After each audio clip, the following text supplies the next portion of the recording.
is the Oval Office. I said, when the Queen of England says that, that's very cool. But people do, the biggest business people, the biggest politicians. And, you know, it's an amazing place, and we keep it well. We fix it. One of the nice parts about being in real estate, I give it the Mar-a-Lago treatment. We fix Mar-a-Lago. We make it better than it's ever been. It's better than it was the day it was built. So we have a lot of fun. By the way, the King and Queen were fantastic. They were here. What great representatives they are for their country. Really high quality.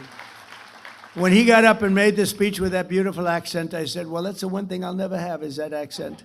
I'd like to have that accent, but no, it was very elegant. He's a very elegant person, very good person. So in 4 years, the last administration took in much less than $1 trillion. And in 11 months, so you got 4 years less than $1 trillion, and in 11 months we took in as an investment where countries and people, rich people are investing. In 11 months we took in over $18 trillion, which is a record. And we passed the largest tax cuts in American history. And you know, you have your 1 year deduction that people never thought would be possible. Instead of over a 38-year period, you're taking it in 1 year, and nobody believed a thing like that was possible. I did that actually for a shorter period of time in the first administration. I think we had the greatest economy in history in my first administration, and in the second, I think we're blowing it away, but we had to make a detour. I'm sorry, we had to make a detour to Iran. Everything will snap back. We were down to less than $2 for gasoline in Iowa. I was in Iowa 2 months ago, just before the little skirmish took place, is taking place, and price for gasoline was $1.85 a gallon, and we were a lot of places were $2, some below $2, and I believe it'll snap back very, very quickly as soon. There's so much oil. These ships are loaded up with oil. They can't get out of the strait. I think we're going to have it solved. I think everyone in this room is going to be very happy and very impressed. Our tax cuts supported an estimated 408,000 full-time Florida jobs, you know that, and we delivered no tax on tips, no tax on overtime, no tax on Social Security for our seniors, which I think is the last one. I wasn't sure if that was the biggest one, but I can tell you in Florida it's the biggest one. No tax on Social Security for our seniors.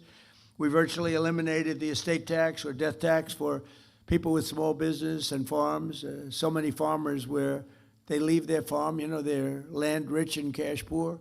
They have a farm that's of value. They leave it to their children, their great children who they love so much. If they don't love their children, I say don't bother, it's nothing much. But if you do, if you want to leave your farm or your small business to your children, we have no estate tax. You know, we have, they call it a death tax, that's what it is.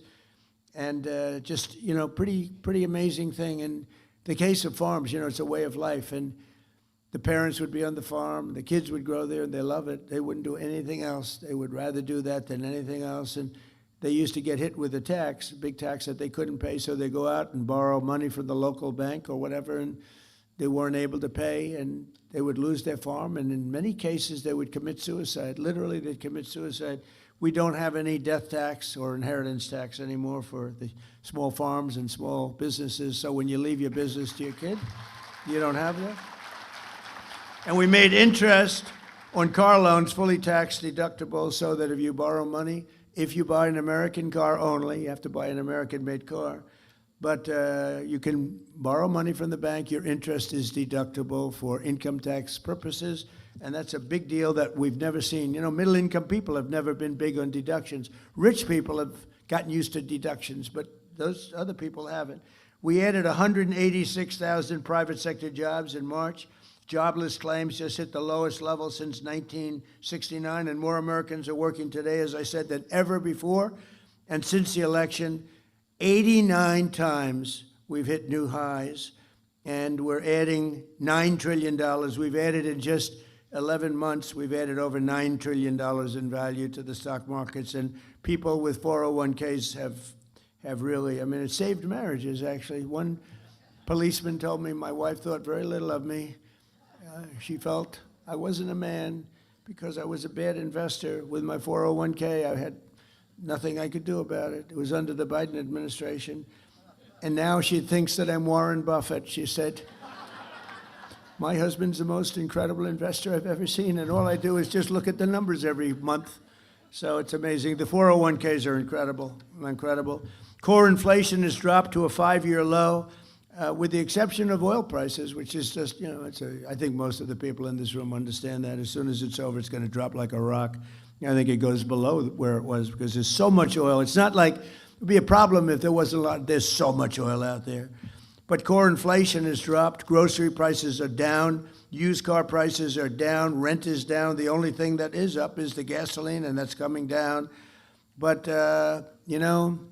with all of this, and I say it again, we had to do this little excursion because if we didn't, if they had a nuclear weapon, this world would be, it would be a horror. It would be a world that would live in fear. And it should have been done for 47 years by other presidents and other countries, frankly, but it wasn't. They were all afraid of Iran. It's very strong, was a very strong country. We've blown the hell out of them, if you want to know the truth. But we've leashed American energy with that simple policy of drill, baby drill. And I'll tell you, we're producing more oil and gas now than we ever have at any time. And we're investing over $1.5 trillion next year in the military. And we have the strongest, the greatest military by far anywhere in the world, stronger than any other country by far. And thanks to our warriors and their allies, the Israeli Defense Forces today, the Iranian regime has none of those things that we talked about: Navy, Air Force, anti-aircraft capacity, no radar. And again, dozens of their leaders are no longer with us. They're elsewhere. Most importantly, though, thanks to our blockade. The blockade has been unbelievable. They're unable to export any energy, and they're crumbling as an economy. But I just want to say that we have now a great country that's respected again. We're a country that is winning like it's never won before, and we're going to keep it going. And I just want to thank all of the people from this area of the world. It's a great area of the world with great leaders and people. And it's people that I have a lot of respect for. But it's an area of the world that everyone's talking about, and it's an honor to be a member of this group of people, very distinguished, such distinguished people. I'm seeing so many people, the people that you read about, the people that you look up to, and they happen to be here. Speaking in front of you with Harvey, my lawyer, the lawyer. If he ever loses a case, I'll fire him so fast. But he's my lawyer, and he said, would you do it? I said, absolutely. And I know it's turned out to be great because outside they have thousands of people trying to get in, so that's a good feeling. But I just want to thank very much all of the